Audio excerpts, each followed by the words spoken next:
Welcome to BC study circle. I'm Shravan Kumar Pannala అండి. ఇది previous ప్రశ్న అండి, మల్టిపుల్ చాయిస్ క్వశ్చన్. నీటి సరఫరా ఏ రంగానికి చెందినది అని ఇచ్చారు.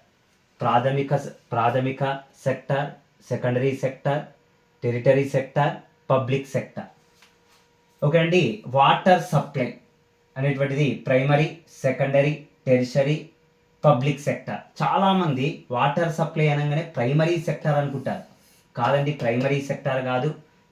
నీటిపారుదల అనేటువంటిది ద్వితీయ రంగానికి సంబంధించిందండి. Secondary sector is the correct answer. ద్వితీయ రంగానికి సంబంధించినటువంటిదండి. మనకు 3 రంగాలు ఉంటాయి. ప్రాథమిక రంగము, ద్వితీయ రంగము, తృతీయ రంగం అనేటువంటిది ఉంటుంది.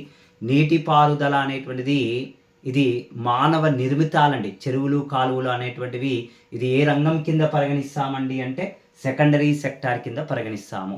Thank you everyone.